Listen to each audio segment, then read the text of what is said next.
So guys, solo levelling का नया video लेके मैं लौट आया हूँ। Thank you so much. पिछले वीडियो में भी बहुत अच्छा रिस्पांस था, पर दोस्तों मुझे थोड़ा सा एक हेल्प चाहिए। मुझे ना अच्छा सा बीजीएम मतलब बैकग्राउंड म्यूजिक नहीं मिल रहा है अपने वीडियोस के लिए। आप में से बहुत सारे लोग कंप्लेन करते हैं कि बीजीएम बहुत अच्छा नहीं होता है। एक काम कर सकते हैं, आप कमेंट में अच्छे अच्छे बीजीएम्स लिख सकते हैं, उनके लिंक दे सकते हैं मुझे, और अपना नाम के साथ दीजिएगा, क्योंकि जो भी अच्छे बीजीएम्स मिलेंगे मुझे उन सबको मैं अपने वीडियोस में शाउट आउट दूंगा। आशा करता हूँ इस वीडियो के कमेंट बॉक्स में मुझे बहुत अच्छे अच्छे बीजीएम मिलेंगे जो कि मैं अपने नेक्स्ट वीडियोस में लगा सकता हूँ। पिछले वीडियो में हमने देखा था जिन उस डिमन कासल में एंटर करता है, और वहाँ पे एंटर करने के बाद उसकी मुलाकात एक लेडी डिमन से होता है जो कि उस जगह को प्रोटेक्ट कर रही थी। उससे सवाल करने पर वो भी बिल्कुल बारूका की तरह ब्लीच करने लगती है।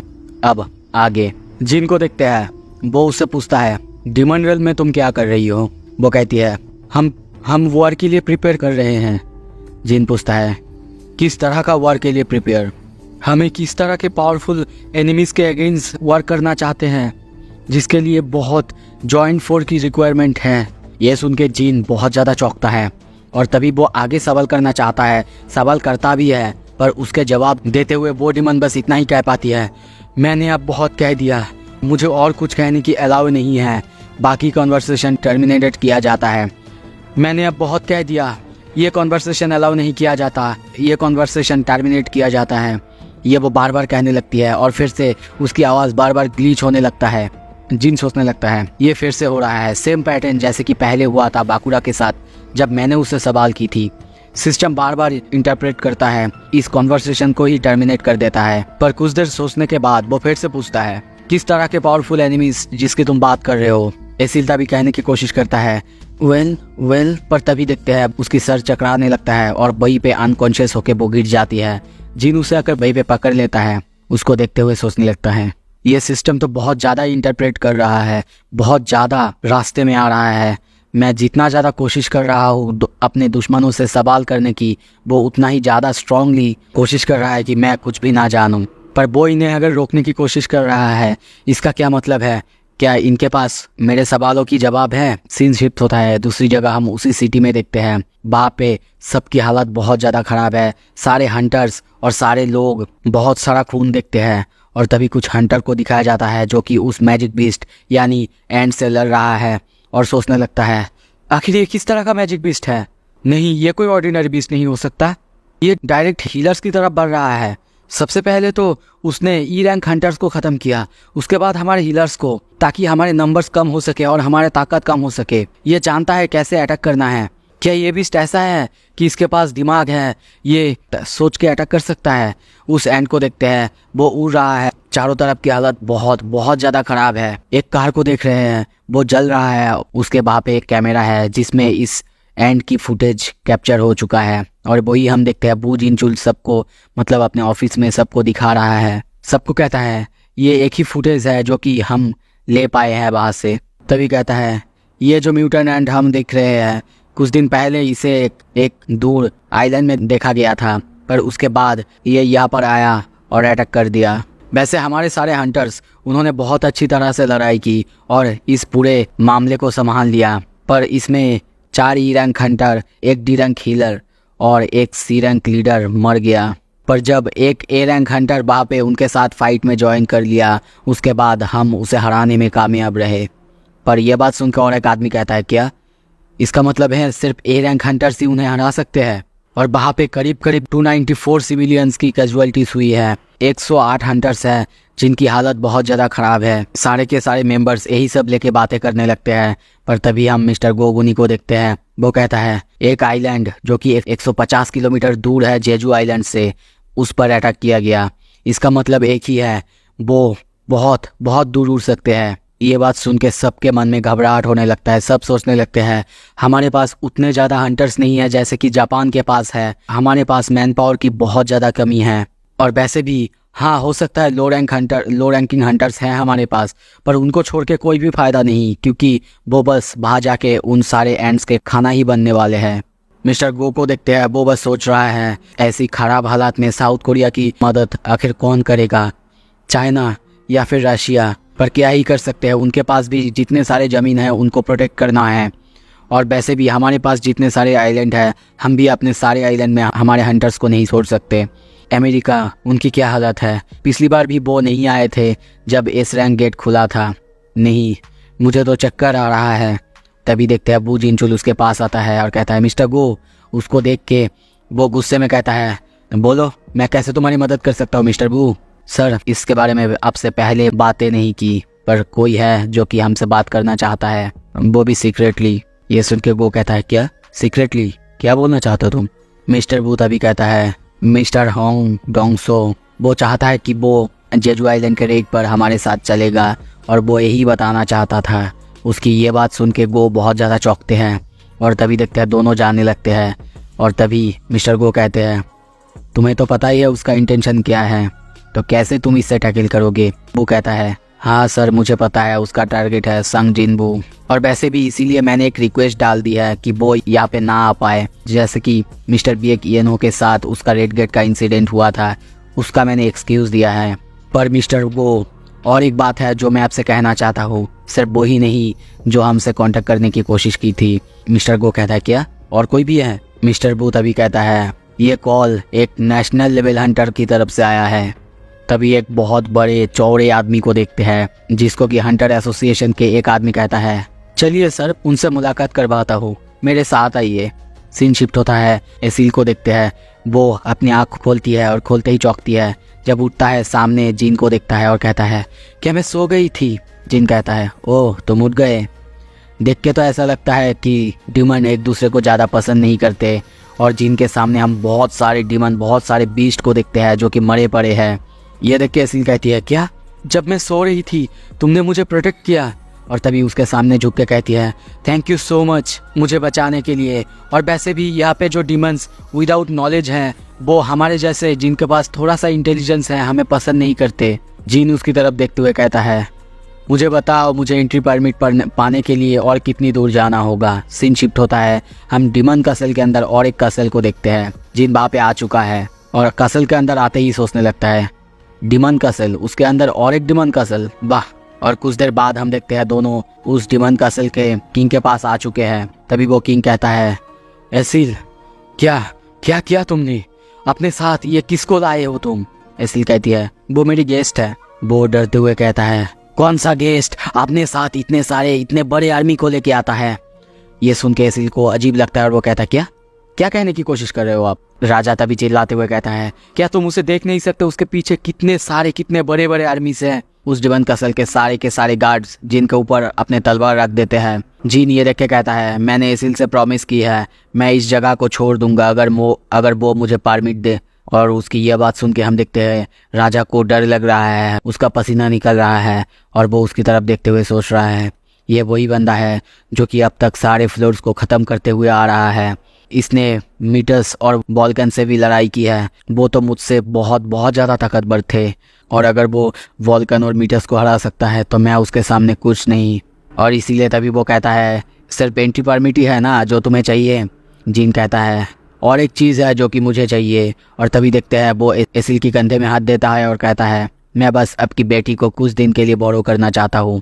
एसील को देखते हैं वो शर्मा जाती है। जीन को देख रहे हैं, वो सोचने लग एसील को पता है कि सारे परमिट्स कहाँ है, अगर उनको मुझे पाना है तो मुझे एक गाइड की ज़रूरत होगी, पर शायद यहाँ पे मैंने कुछ गलत कर दिया है। और तभी देखते हैं वो उसके कंधे से हाथ छुड़ा लेता है। सीन शिफ्ट होता है, कुछ देर बाद हम देखते हैं जीन उनके साथ बैठ के खाना खा रहा है। वो किंग तभी पूछता है तो तुम मेरी बेटी को एक गाइड की तरह ले जाना चाहते हो? जीन हाँ कहता है। उसके बाद हम देखते हैं बॉडीमन उसकी तरफ देखते हुए सोचने लगती है मुझे पता है मैं एक ह्यूमन से नेगोशिएट कर रहा हूँ, ये मेरे प्राइड को हर्ट कर रहा है, पर मैं कुछ नहीं कर सकता। अगर मुझे पहले से ही पता होता ये इतना ताकतवर ह्यूमन है तो मैं पहले से ही इसके साथ बैटल में नहीं उतरता। और तभी कहता है क्या तुम मेरे बेटी को प्रोटेक्ट करोगे? अगर तुम ये वादा करते हो तो फिर मैं उसे जाने दूंगा। ये सुन के जीन सोचने लगता है वाह, एक मॉन्स्टर जिसे अपनी बेटी की परवाह है। ठीक है, आपको प्रॉमिस करता हूँ। बॉडीमन उसे परमिट दे देता है और जीन वो परमिट लेने के बाद सोचने लगता है क्या एंट्री परमिट? अब जब मैं ऊपर लेवल में आ चुका हूँ क्या मुझे हर बार नोबेल के पास से ऐसे परमिट लेना पड़ेगा? और तभी देखते हैं उस परमिट को लेने के बाद ही वो एसिल से कहता है चलो अब चले फिर। पर तभी उसे नोटिस मिलता है एक डिमन नोबल तुम्हारे पार्टी में ज्वाइन करना चाहता है। ये देख के जिन को अजीब लगता है और वो कहता है क्या पार्टी सिस्टम, और साथ ही में मैं अपना एक्सपीरियंस पॉइंट्स भी शेयर कर सकता हूँ। वाह ये तो अच्छा है, पर चलो इतना तो ठीक ही है कि मैं उसका छोटा सा अमाउंट इसमें कंट्रीब्यूट कर सकता हूँ। तभी वो उससे कहता है देखो अगर तुम मेरे साथ जा रहे हो इसका मतलब ये नहीं कि तुम लड़ाई करोगी, सब कुछ मैं संभालूंगा। ये सुन के एसिल बहुत ज़्यादा शर्माती और कहती है ओके। जिन उसकी तरफ देखता है पर वो कुछ रिस्पॉन्स नहीं करता है। कुछ देर बाद हम देखते हैं ऊपर वाले फ्लोर में एंट्री करते हैं, पर कुछ देर बाद हम देखते हैं एसिल कहती है जिनवू सर रुक जाइए, और हम देखते हैं बैग से ड्रिंक निकालते हुए कहती है इसे लीजिए, मेरे पापा ने इसे खास आपके लिए भेजा है। आप अगर इसे बाकी सारे क्लैन हेड्स को देंगे और उनके साथ नेगोशिएट करने के बारे में सोचेंगे। जिन कहता है क्या नेगोशिएट, क्या तुम सारे क्लैंस के बीच एक अच्छे दोस्ती है? एसिल कहती है नहीं नहीं। ये सुन के जिन कहता है सुन के अच्छा लगा, रुको यहाँ पे। और तभी देखते हैं वो फाइट के लिए डिमन कासल की तरफ आगे बढ़ने लगता है और कहता है मैं जल्दी लौट आऊँगा। और उसके पीछे हम उसके शैडोज को बाहर निकालते हुए दिखते हैं। सीन शिफ्ट होता है। वो हंटर मिस्टर गो से कहने लगता है सच में आप इंग्लिश में बहुत अच्छे हैं, पर मुझे पता नहीं कि मैं आपको अच्छे से समझ रहा हूँ कि नहीं। क्या आप सच में नहीं जानते कोरिया का 10th एस रैंक हंटर संग जिनबू वो क्या कर रहा है, कहाँ पे है? मिस्टर गो कहते हैं हाँ उसे पकड़ना थोड़ा सा मुश्किल है, हमारे सर्वेलेंस टीम को भी बहुत ज़्यादा मुश्किलें झेलनी पड़ रही है। पर वो ये सुन के कहता है मैं तुम्हारी बातों पर कैसे विश्वास कर लूँ, मुझे क्या पता तुम झूठ भी बोल सकते हो। मिस्टर गो कहते हैं कोरियन हंटर एसोसिएशन इतना भी बुद्धू नहीं, इतना भी फुलिश नहीं है कि वो एक नेशनल लेवल हंटर को झूठ ऐसे ही बोल दे। ये सुन के हम देखते हैं वो हंसने लगता है और तभी हंसते हुए कहता है ओ बाय द वे मैंने सुना है कि होंग डोंग सो वो यहाँ पे थोड़ा कोरिया में सीन क्रिएट कर दिया था। हाँ वैसे भी वो एक एस रैंक हंटर है तो मैं उसमें ज़्यादा कुछ नहीं कर सकता। और वो उसे माई मैन होंग डोंग सो कहता है। और ये सुन के मिस्टर गो को देखते हैं वो बहुत ही ज़्यादा सीरियस होकर सोचने लगता है क्या माई मैन होंग डोंग सो, इसके मुंह से ये सुन के तो ऐसा लग रहा है कि होंग डोंग सो जैसे कि एक अमेरिकन हंटर हो। पर उसके पास से जब कुछ ज़्यादा पता नहीं चलता तब देखते हैं वो हंटर उसे कहता है चलिए अब तो ज़्यादा कुछ बात करने को है ही नहीं तो फिर मैं चलता हूँ, और अगर बाद में ज़रूरत पड़ेगी तो मैं ज़रूर आपको कॉल कर दूंगा। उसको अपने सामने देखते हुए मिस्टर गो सोचने लगता है इसके सामने जैसे कि मैं एक बच्चे की तरह हूँ। और तभी देखते हैं वो कहता है मैंने सुना है कि जेजू आइलैंड के रेड के बारे में उसकी हालत बहुत ज़्यादा ख़राब है, पर मैं यहाँ पे आया इससे क्या आपको एक फॉल्स होप मिला? वैसे भी मैं आपकी मदद नहीं कर सकता, मैं बहुत ज़्यादा बिजी हूँ। और यह कह के वो जाने लगता है। पर तभी देखते हैं वो एक क्रीपी सा स्माइल देते हुए कहता है हाँ फिर भी अगर मुझे कोई अच्छा सा पे कर दे तो कुछ इस बारे में सोचा जा सकता है। चलिए अब मैं चलता हूँ, मुझे प्लेन भी पकड़ना है। उसके जाने के बाद हम देखते हैं मिस्टर गो को वो सीरियस होकर कहता है एक नेशनल लेवल हंटर। मिस्टर बू क्या तुम्हें सच में लगा कि मैं इतना बुद्धू हूँ कि मैं सोच लूँगा वो हमारी मदद कर देगा इस जेजू आइलैंड के रेड पर मिस्टर बू तभी कहता है चिंता करने की कोई बात नहीं है सर, जापान की सबसे बड़े गिल्ड का एक हंटर हमारे यहाँ पे आज आने वाला है। सीन शिफ्ट होता है। हम फिर से डिमन कासल में देखते हैं चारों तरफ बहुत ज़्यादा हालत ख़राब है। जिन ने सारे के सारे डिमंस को हरा दिए हैं और उसका लेवल भी अब 87 तक आ गया है। वो चारों तरफ देखते हुए कहने लगता है मैं इन सबको मारने के बाद बहुत ज़्यादा एक्सपीरियंस पॉइंट गेन कर रहा हूँ और बहुत जल्दी कर रहा हूँ।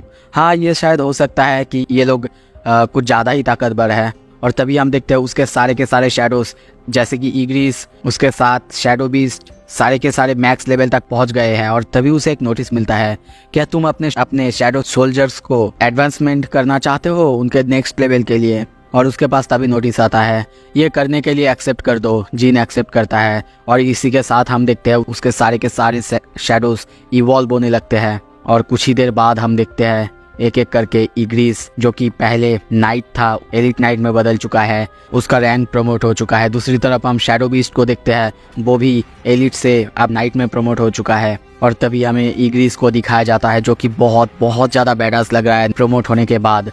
और जीन उसको देखते हुए कहने लगता है वाह क्या ताकत है। इग्रिस अब तो देख के लगता है कम से कम एक एस रैंक जितना ताकतवर है और टैंक वो एक टॉप टायर ए रैंक जितना ताकतवर हो चुका है। पीछे से हम देखते हैं एसिल कहती है एक्सक्यूज मी जिनवू सर। ये सुन के जिन कहता है तुम्हें बार बार मुझे ऐसे सर कहने की ज़रूरत नहीं है, मैंने ये कहने को नहीं कहा था। एसिल फिर कहती है जिनवू सर क्या आपको याद है अपने कितने सारे क्लैंस को ऐसे डिस्ट्रॉय किया है, जिन सोचने लगता है और फिर कहता है हाँ मैं अभी 89 फ्लोर पे हूँ, तुम्हारे क्लैन को छोड़ के मुझे लगता है टोटल अब तक 9 हो चुके हैं। एसिल कहती है अभी 90 फ्लोर आने वाला है, इसके बाद से सब कुछ नोबेल क्लैंस मैनेज करते हैं, इसके बाद से सारे के सारे बीस्ट बहुत बहुत ज़्यादा हायर लेवल के होने वाले हैं। अगर आप उनके साथ नेगोशिएट कर ले तो हो सकता है वो आपको ऐसे ही परमिट दे दे सर। पर तभी जिनवू ये सुन के थोड़ा सा स्माइल करता है और कहता है अगर मैं तुमसे कमज़ोर होता तो फिर क्या तुम मुझसे बात करना चाहते, क्या तुम मुझसे नेगोशिएट करते। एसिल चुप हो जाती है। जिन उसकी तरफ देखते हुए हंसने लगता है और कहता है सब कुछ ऐसे ही काम करता है। फिर भी सबको ख़त्म करने के बाद अब तो मैं तुम्हारी रेडिस क्लैन को नंबर 1 बनाने की सोच रहा हूँ। एसिल कहती है मेरी क्लैन का नाम है रदीरू। पर सर आपसे एक बात पूछनी है सर, मेरे क्लैन को इतनी अच्छी नज़रों में क्यों देख रहे हैं। जिन पीछे देखते हुए कहता है क्योंकि मुझे लगता है कि मैं तुम्हें पसंद करने लगा हूँ। ये सुन के वो शर्मा जाती है और कहती है क्या। तभी जीन सामने देखते हुए सोचने लगता है ये मुझे मेरे पुराने वक्त की याद दिला देता है, मैं पहले जैसा था बिल्कुल वैसे ही है ये। पर पीछे तो उसकी हालत बिल्कुल ख़राब है, वो तो जिन के प्यार में पड़ चुकी है। सीन शिफ्ट होता है, हम देखते हैं जिन एक एक करके सारे क्लैंस को ख़त्म किए जा रहा है, सारे डिमॉन्स को ख़त्म किए जा रहा है और ऐसे ही करते करते फाइट करते करते वो 97th फ्लोर तक आ चुका है। एसिल उसे देख के सोचने लगती है उसने 5 सबसे ज़्यादा पावरफुल क्लैंस में से सबको हराना चालू कर दिया है, यहाँ तक कि अब वो 4 नंबर को भी हराने वाला है। तभी जिन की तरफ देखते हुए कहती है क्या सारे के सारे ह्यूमंस आपकी तरह स्ट्रांग है सर। ये सुन के जिन कहता है सब नहीं है, 2-3 ह्यूमंस है। और मन में सोचने लगता है मिस्टर गोगुनी और चाइयन, उन्हें देख के लगता है कि हाँ वो स्ट्रांग है। और चाइयन से जितना ऑरा निकलता है वो देख के तो ये लगता है वो सोईजोंग से ज़्यादा स्ट्रांग है, जिसे कि द अल्टीमेट हंटर के नाम से जाना जाता है। हाँ वैसे नॉर्मली बोलूँ तो हो सकता है एस रैंक जो हंटर्स होते हैं उनके पावर्स के बीच बहुत ज़्यादा गैप हो सकते हैं। कभी कभी तो ये गैप इतना ज़्यादा होता है उसके अंदर एक नॉर्मल रैंक भी समा जाए। जैसे कि हम सबको पता है एस रैंक के हंटर्स की ताकत को मेजर नहीं किया जा सकता। मुझे इतना लगता है कि जब मैं मिस्टर गोगुनी को देखा था तब मैं उनके लेवल का था या फिर थोड़ा सा कम का था, पर अब सब कुछ अलग है क्योंकि मैं नीचे से यहाँ तक आ गया हूँ। तभी वो एसिल को कहता है यहाँ से सब कुछ मैं संभाल लूँगा, अब जाओ तुम वापस जाओ। उसे कुछ भी समझ में नहीं आता। वो कहती है क्या क्या क्या मैं आपकी इतना ज़्यादा काम नहीं आ रही हूँ सर। पर जिन फिर भी उसे जाने को कहता है। ये सुन के उसे दुख होता है, चिल्ला के कहती है नहीं मैं नहीं जाने वाली, मैं देखना चाहता हूँ आप कितना कुछ और अचीव कर सकते हैं सर। जिन उसे देखते हुए कहता है ठीक है फिर अपने आप को ठीक कर लो।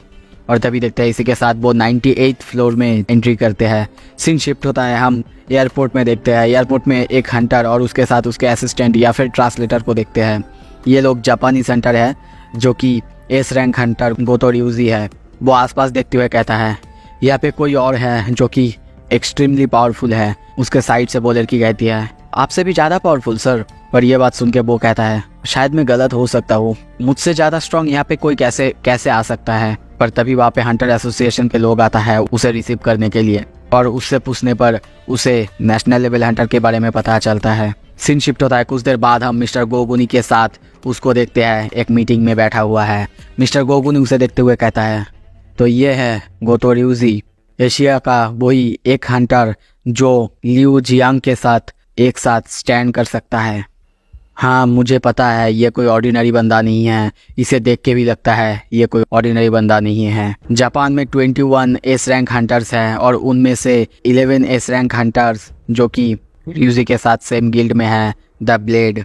वहाँ पे साउथ कोरिया जैसा नहीं है कि अलग अलग गिल्ड्स है, वहाँ पे एक ही गिल्ड सब कुछ संभालता है जो कि सबसे ज़्यादा पावरफुल है। और रियूजी जिस गिल्ड में है वो एशिया का सेकेंड लार्जेस्ट गिल्ड है आफ्टर चाइनीज़ गिल्ड। तभी वो लड़की कहती है हेलो मेरी नाम है हनेकाबा और मैं इनकी ट्रांसलेटर हूँ। रिसेंटली जो हमले हुए हैं उसके बारे में यहाँ पे बात करने आए हैं, आपको हमारा फुल सपोर्ट देने आए हैं। तभी वो हंटर कहता है देखिए मैं सीधी तरह बात करता हूँ, मैं टॉप टायर हंटर्स को लेके एक यूनाइटेड टीम बनाने के बारे में सोच रहा हूँ जिससे मैं वहाँ की बेस कैंप पे हमला करूँगा। मिस्टर गो कहता है हाँ मुझे पता है जापानीज हंटर्स बहुत अच्छे हैं, पर फिर भी डायरेक्ट उनके बेस कैंप पर हमला करना ये ज़्यादा डेंजरस नहीं होगा। पर यह सुन के वो बंदा कहता है हाँ इसीलिए मैं एक प्लान के साथ आया हूँ। और वो उन्हें कुछ डॉक्यूमेंट देता है और कहता है जो हर एंट है वो बहुत बहुत ज़्यादा ताकतवर है, जैसे कि एक ए रैंक हंटर पर उनका एक बहुत ही बड़ी वीकनेस है कि वो बहुत जल्दी मरते हैं। उनका लाइफ स्पैन करीब करीब 1 साल तक है। मतलब अगर हम किसी तरीके से उनके रानी को मार दे तो सारे के सारे एंड्स 1 साल के अंदर ख़त्म हो जाएंगे। ये प्लान मिस्टर गो को अच्छा लगता है, पर वो जानते हैं कि रानी को मारना कितना ज़्यादा मुश्किल हो सकता है, क्योंकि सारे के सारे एंड्स उसको बचाने के लिए अपनी ज़िंदगी दाव पे लगा देंगे। ये सुन के वो हंटर कहता है, हाँ ये मुझे पता है, और इसीलिए तो हमें उनसे लड़ना नहीं है, बस हमें उन्हें उनके जगह से बाहर निकालना है। ये सुन के वो कहते हैं, क्या ऐसा पॉसिबल भी है? वो हंटर जवाब में कहता है, हाँ बिल्कुल पॉसिबल है, ऐसा हो चुका है 3 बार। देखिए आप चिंता कर रहे हैं, ठीक है, पर हम में से 11 S rank Hunter including my self plan कर रहे हैं कि हम जेजू आइलैंड पे रेड करेंगे, और हाँ हम सब उनको डिस्ट्रैक्ट करने में मदद कर देंगे। बाकी आप लोगों की हंटर्स को संभालना होगा जो कि रानी को हराएंगे। मेरे बाकी सारे मेंबर्स बहुत जल्दी यहाँ पे आ जाएंगे। ये सुन के सब कहते, क्या 10 एस रैंक हंटर यहाँ पे आएंगे? उसकी प्लान मिस्टर गो को बहुत अच्छा तो लगता है, पर वो बस ये सोच रहा है, वो ऐसा हंटर नहीं कि अपनी जान ऐसे ही दाव पे लगाए दे, तो वो ऐसा क्यों कर रहा है? तभी उस हंटर को देखते हैं, वो सोच रहा है सारे के सारे नेशनल लेवल हंटर्स ने एक बार अपनी ज़िंदगी में एस रैंक गेट्स को रेड किया है। जैसे कि मेरे प्रीवियस परफॉर्मेंस रिकॉर्ड्स कहते हैं, एक बार मैंने अगर जेजू आइलैंड की रेड ख़त्म कर दी है तो मुझे भी नेशनल लेवल के टाइटल मिल जाएगा, और ये मेरे लिए साथ में जापान के लिए भी बहुत अच्छा होगा। हाँ मुझे पता है मैं रिस्क ले रहा हूँ, पर मुझे ये रिस्क लेना ही होगा।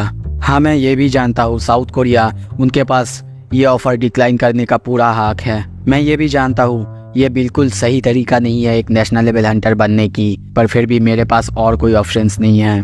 मिस्टर गो को देखते हैं, वो सोच रहा है जापान के पास हो सकता है बहुत सारे एस रैंक हंटर्स हैं, पर कोरिया के पास सिर्फ 10, और उनमें से सिर्फ 8 है जो कि जा सकते हैं। मैं अब बूढ़ा हो चुका हूँ, और मिस्टर मीन बुयंगू वो भी रिटायर हो चुका है। क्या हम सच में कैपेबल हैं एक एस रैंक डंजन बॉस को हराने की? क्या हम उनके क्वीन को हरा सकते हैं? संग जिनबू, हाँ हो सकता है अकेला ही एक ए रैंक के पूरे गेट को ख़त्म कर दिया था, तो हो सकता है अगर वो फोर्स ज्वाइन कर ले तो हमारे पास कुछ चांस होंगे। एंड्स बहुत जल्दी इवॉल्व कर रहे हैं, हो सकता है बहुत जल्दी सारे के सारे एंड्स उड़ने के काबिल हो जाए। हम ज़्यादा देर नहीं कर सकते, और इसीलिए वो उस हंटर को कहता है, हाँ मैं तुम्हारी बात समझ चुका हूँ, मैं जल्दी ही कुछ करने की कोशिश करता हूँ। सीन शिफ्ट होता है, जीन और एसिल को देखते हैं, वो अब 100 फ्लोर में पहुँच चुके हैं। 100 फ्लोर को देखते हैं, ये बहुत ज़्यादा डार्क है, चारों तरफ बहुत ज़्यादा पावरफुल क्रीचर्स, और तभी हम देखते हैं उसके सामने एक बहुत ज़्यादा पावरफुल ड्रैगन उड़ के आता है, जिसकी तरफ जीन बहुत ही ज़्यादा सीरियस नज़रों से देखता है। वो जानता है सामने जो है वो बहुत ज़्यादा ताकतवर है, और तभी उस ड्रैगन में बैठे हुए हम इस डंजन की बॉस को यानी बैरन द डिमन किंग को देखते हैं। जीन उसे देखते हुए सोचने लगता है, इसके पास रिमार्केबल फोर्स है, इसके जैसे मॉन्स्टर को क्या मैं हरा पाऊंगा? सो इसी के साथ ये एपिसोड यहाँ पे ख़त्म होता है। आशा करता हूँ आपको पसंद आया। अगर पसंद आया प्लीज़ लाइक कीजिए, शेयर कीजिए एंड कमेंट कीजिए। Thank you so much.